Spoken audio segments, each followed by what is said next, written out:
This episode of Manage Smarter is presented by Sales Fuel Coach, our adaptive sales coaching featuring 5-minute quick coaching personalized to each sales rep. Learn more about Sales Fuel Coach at salesfuel.com. Welcome to the Manage Smarter podcast with hosts C. Lee Smith and Audrey Strong. We're glad you're here for discussions on new ways to manage smarter, hire, develop and retain talent, improve results, and propel team performance to new heights. This is the Manage Smarter podcast. Lee, do you know what fake talk is? Well, Heard of that? I'm wondering if it's anything like fake news. I don't like that. If it's anything like close talkers or loud talkers or fast talkers, I'm not real wild about that either. So I guess if you put those two things together, you get fake talk, and I'm pretty sure I won't like that either. That we're going to learn what fake talk is today, and we're also going to learn some great ways to have difficult conversations in the workplace. Welcome to Manage Smarter, everyone. I'm Audrey Strong. I'm the Vice President of Communications here at Sales Fuel. And I'm C. Lee Smith. I'm the President and CEO here at Sales Fuel. So John Stoker is our guest today. We are so lucky to have him, the founder and president of DialogueWORKS. He is also the author of the book, Overcoming Fake Talk. John and his firm specialize in helping leaders, managers, and individual contributors hold the conversations that matter the most. His firm also offers training in other aspects of interpersonal relations, such as emotional intelligence. He's also excellent speaker that you should definitely think about booking. And I think our first guest, who has been a Grand Canyon river guide. Hi, John. Hi, how are you today? Show. I'm Thank great. you. Well, so let's talk about this. We said, what is fake talk? What is it? Fake talk, I guess, would be characterized by all those conversations that you hold with people, particularly when you have an issue of some kind or another. And you think, well, if I don't talk about this, nothing will change, so I'm going to talk about it. You may be a little antsy, a little nervous, but you do it. You feel like it ends well, that things will change, and then nothing does, which tells you that you've engaged in fake talk because nothing changed. So that would include any conversation, a conversation with your direct reports, with your own manager, with your spouse, with your children. There are a lot of those conversations where we think we've handled an issue, and then we only find out later when we don't get the results that we expected that we didn't. How can we find out sooner that we didn't engage in fake talk, that we actually had some real talk? Actually, that's a great question. And my, I guess, off-the-cuff answer to that would be is if you have a really clear plan that what you're going to do differently going forward and that you gain commitment to that plan. So let's say I committed you to give me that report I need. That TPS report, yeah. Right, Friday morning. I have to have it on my desk by 8 o'clock in the morning. And, before we've held a conversation, sometimes I get it, sometimes I don't. So we go and have this conversation, which we'll talk about in detail, I assume, and we agree that you will get it to me by Friday at 8, and then here it comes Friday, and it's 9:15, and I don't have it, and I've got to go into a meeting at 9:30 where I share my analysis of those sales numbers with my director. Then obviously I know that something's happened. There was just a disconnect that didn't happen. If I had committed you and said, so you can get it to me, and you waffled a little bit, let's say you looked down and you went, yeah, I'll have it tomorrow, then you got to realize that, probably there's something else going on that you're not aware of. And so when you come up with the plan and then you gain a commitment to the plan, you want to read the reaction of the person that you're interacting with. And if there's any doubts about whether they're going to be able to deliver, then you got to revisit that. Like you said, though, them following directions, there's two people involved in this transaction, though. And if they don't follow directions, similar to the gal when you were a guide who she wanted to go take pictures from the top of a hill, and you said, get out of your swimsuit, put on your tennis shoes and jeans and a t-shirt. She fell on that cactus. Why? Because you said she didn't follow your directions. So no, she didn't. Right, she didn't. How often does that happen? So how do you make sure that the person that you're trying to be authentic with and say, here's the plan, will actually follow the directions. Well, part of that plan has to also be that if you can't meet my objectives or what you've agreed to do, that you got to come tell me. And so you're having that as part of the conversation as well, particularly in the commitment part. So I might ask you, can you do it? Which goes to motivation. Will you do that? Goes to ability, or vice versa. What might get in the way? What support do you need? Is there anything that you can foresee in the next 24 hours that's going to keep you from doing that? So if I explore all that with you and you tell me, no, I can do it, I will do it, nothing will get in the way, but that I better reinforce the fact that if something is going to get in the way, I don't want to find out about it at 8 o'clock when I don't have the report. You need to come and let me know immediately, because I have to have the numbers this week. I have to have them analyzed for this meeting that I've got to hold at 9:30. If I was the guy that was going to have to deliver those numbers to you by 8 o'clock, I think a piece of information that you mentioned that would have been incredibly helpful and useful would have been knowing why you needed those sales numbers, because you were going to have to go into a meeting with leadership or whatever and discuss those numbers, and you needed to have them by 8 o'clock for that reason. Well, and here's the thing. He knew about it, or she knew about it. She knew that on Thursday she was supposed to collect all the information from the field and put them into the report that she typically does, and that she has them on my desk by 8 o'clock in the morning Friday, so that I can go over them. Why? Because at 9 o'clock I have to review those numbers with the director, and we talk about strategy, because at 10 o'clock we're going to go meet with the VP of sales and the CEO to talk about what our numbers were, what we might do differently. So he or she knows that that's what typically happens. So then all of a sudden, out of the blue, the last 2 weeks in a row, I don't get that report, as has been typical. So I'm going to go back and hold a conversation and discover what in heaven's name has happened. And until I know that, I can't really just say, look, I need it at 8 and expect it to happen. There's something else going on that I'm not aware of. Does that make sense? Well, I would wonder if you could clarify if they actually do know that, that's what you're going to do with the information, and then maybe ask a follow-up question about if they understand the importance of that. Because it seems to me that, if you were my boss and you're asking me to do that, and I understood what was going to happen with it, what my role in this process is and why it was important. I think that those are clarifying questions perhaps that you can use to help get to the crux of what the real issue is. But you're right, there is a hidden issue there. You just have to find it somehow. Yep. And I'd agree with you. If you don't take the time to explain why you need it and when and why, then you're right. The person is probably not as motivated to get you what you need if they don't understand the ramifications of their behavior or their poor performance. So why do you think that people avoid talking about what matters most? And what is the definition of what matters most? Well, one, let's take that because it's different for every person. What may matter to you may not matter to me.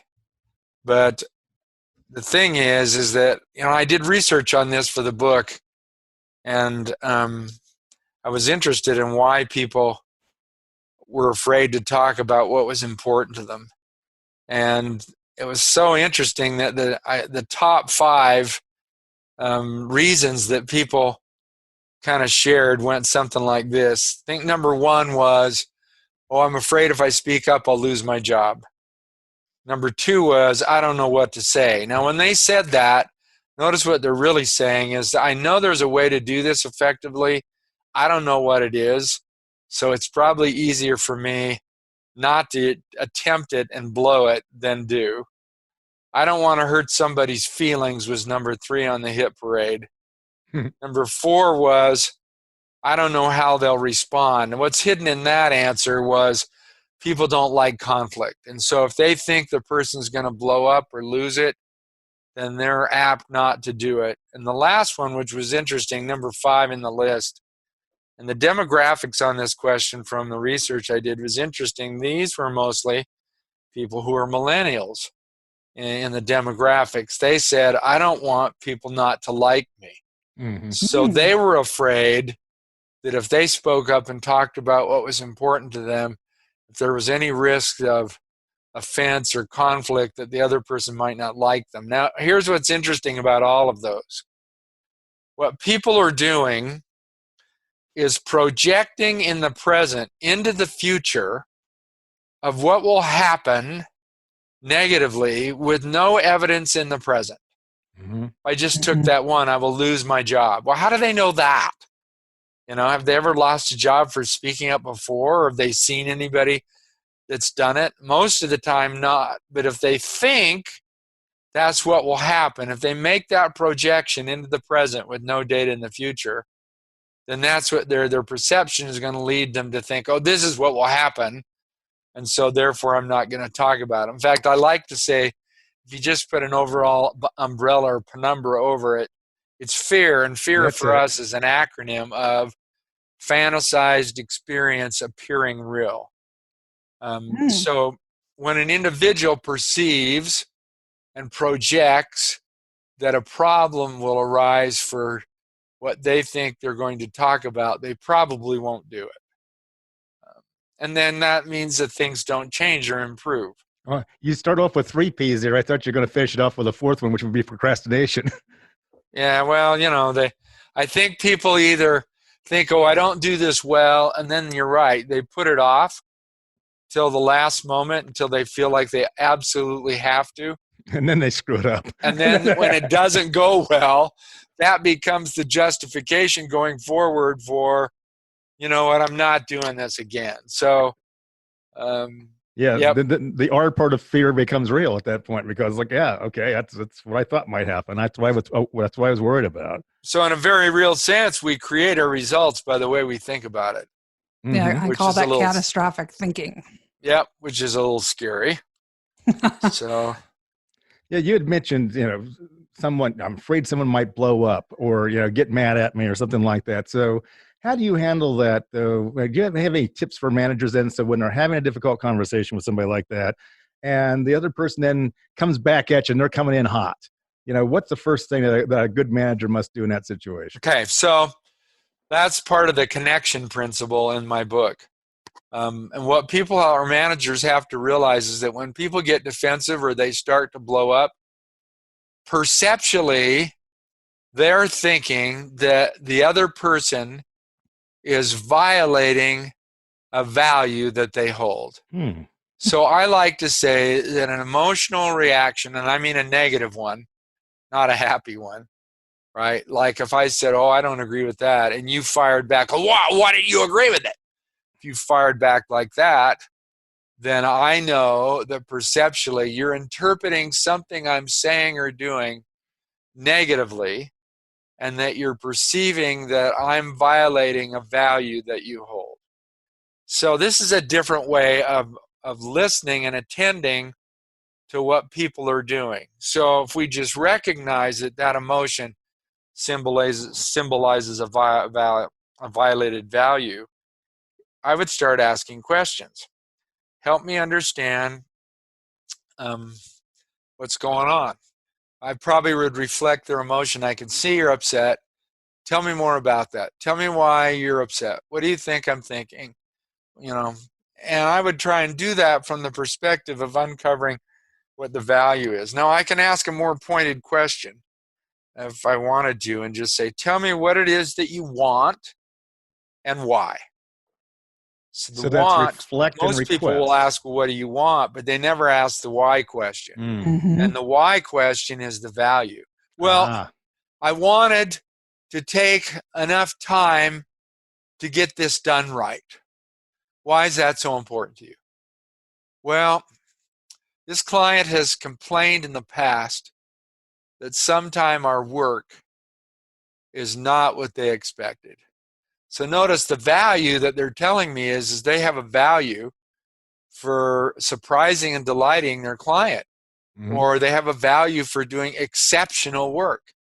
And they're afraid that if they don't have the time to do it, that they're going to get results that they've gotten kind of in the past. So you got to ask the what question, but you have to ask the why question. I like to actually say that the why is always behind the what. And oftentimes managers will not ask for the why behind the what, which means they're going to miss what the value is. Mm-hmm. Right. Once I know what the value is, then we could explore, all right, how much time do you think you need? 2 weeks. Is there a way to do it quicker if we increase the amount or number of resources that you had available to you? So now we're still acknowledging, right, that the value for superior performance is important, but we're exploring alternatives for being able to address that value in maybe a shorter time frame, rather than throwing the value out and not addressing it at all. Does that make sense? Yeah, it does. What is a guest to confess? I read that in your book. I found that fascinating. Oh, guess to confess? A guessing question, that's a type of questioning skill. If I said to you, are you mad at me because I was a little late this morning? All you have to do is confess and say, yes. And so a guessing question is where you're giving the person kind of the answer in the question, and all they have to do is say yes or no. And that's a whole lot easier for some people than just saying, hey, what's up with you today? Notice that's an open-ended question, Mm-hmm. and the person has to give an answer. And maybe they don't feel comfortable in answering. But if I said, hey, are you upset with me because I was a little late to the meeting today? And they go, yeah, then I got the answer from them. So that's what the guess to confess thing is. Or they say no because they also don't want they because they want to avoid confrontation. If they said no, then I might guess again, and ask a different guessing question. Well, are you upset because of something that has to do with my work? No. Well, is there something about the way that I've delivered for you in the past that has gone unresolved? Well, notice as soon as I get that well with a hesitation, There it is. there it is, right? Yeah. So I might go, well, could you share with me what it is? Well, you should know. I've heard that one. And they come firing back, and then I would say, Classic. Yes. well, I wish I did know, but I'm not going to be able to address it unless we're absolutely crystal clear about what my behavior has been and what I've done that's violated your expectations. So could you please share it with me? I love that. I know I promised at the top of the show to talk a little bit about style, real conversation style. Can you tell us a little bit more about that? Yes. This is kind of interesting, but everybody's got all these instruments. There's the Berkman, there's DISC, there's, just to mention two. And what I ended up doing was looking at it and saying, there's got to be an easier way for people to be able to recognize that people have a different style than maybe you do. And style is really a function that if I don't have the same style you do, vice versa, then we run the risk of offending each other because we are not the same. And so what I did was I boiled down or identified 4 different styles, which are initiator, builder, connector, and discoverer. And I started to notice all the mental, visual, verbal, and vocal cues that people demonstrate that tells you what their style is. So in the book, one of the principles is the reflection principle. And that's the chapter on style. In fact, the chapter is called Do You Ruin Everything by Being You? And I think that happens more frequently than we realize. We're just our style, and my style's not your style, and so just me being me turns other people off. So I've often had people who will come to a training class and come up on the first break and say, my manager sent me here for you to fix me. And I'm going, great. You know what I need to fix? No, they said you'd know. Well, So as I explore that, go ahead, what? I said the reputation precede you, yes. Yeah, so what was interesting is as we got to talking, the manager would tell this person, well, you're cold, direct, blunt, and aloof. Well, what they're really telling that person is your style's not my style. So once I basically showed the person, here's how you're coming across, and it's not their style, what you need to do is recognize what the other person's style is by the mental, visual, vocal, and verbal cues they're sending you, and then match that style. Are there styles that are sort of like natural enemies for like dogs and cats? Sometimes. Yeah, sometimes. Very much so. For example, at work, I'm what they call an initiator, a type A personality. Let's get it done yesterday, right? But in class or when I'm speaking, I'm more of a builder. I'm animated. I tell a lot of stories. I use a lot of voice inflection and the like. So my style may change based on the context, that I'm in. Well, I have to be very, very careful. By the way, our research we did says 87% of first-time marriages marry somebody of an opposite style. So my sweet spouse is a connector, and 39% of the population are connectors, and the connectors are kind of the quiet types. They work very well in groups and in teams. They're excellent at execution, but they don't speak up much. So in team meetings, they're the person who kind of sits there with their head down and doesn't say anything unless you invite them in. So one day, my SEO guy came to give a report on what he was doing with our website. And when he left, I walked him to the front door. My spouse was coming in. I'd forgot my lunch at home, and she was bringing my lunch. And this guy was at the office door, and I said, Brian, great job. Bill me, dude. And he goes, all right. And he left. And my spouse came in and said, my gosh, does anybody like to work with you? And I said, what do you mean? She goes, well, you were so rude to him. I go, I just said, great job, bill me. What would you have said? And she said, well, I would have said, it's been so great to see you today. I really enjoyed our meeting. You're doing just a fabulous job. It would be really, really nice if you say hello to your husband for me. I hope your kids are doing well. If you could send me a bill sometime in next 7 to 10 days, thanks so much for coming. And I'm going, why? Why would I say that? We just, but that's. I just said all that. It was just more economical. Yeah, so it's a different style, right? It's like, so to her, me just saying, hey, man, great job, bill me, was rude. Because my style's not her style. Your style speaks in bullet points. Yeah, and her style is much more appreciative and relationship oriented and probably softer, in tone and the like. So style's a fascinating concept, but the reason we call it the reflection principle is because people are always reflecting their style to you.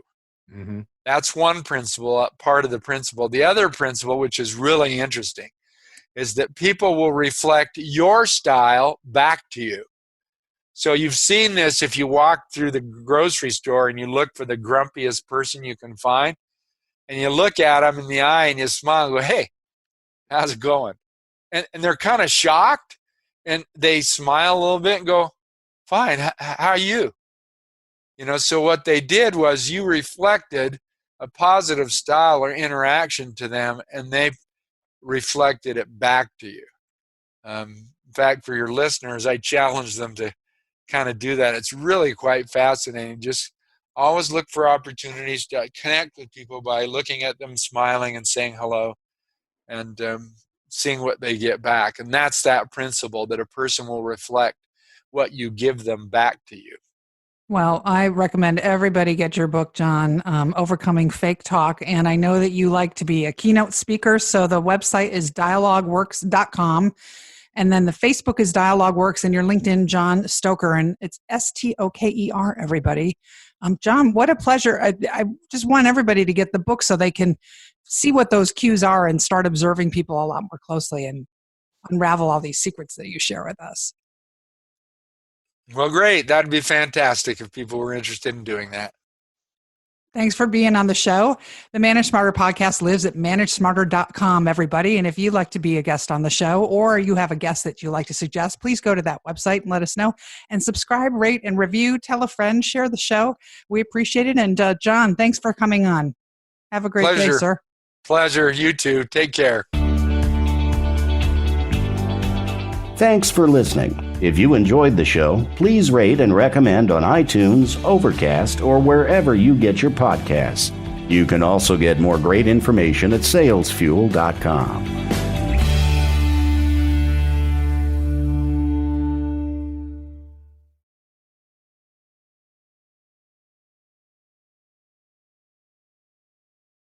This podcast is a part of the C-Suite Radio Network.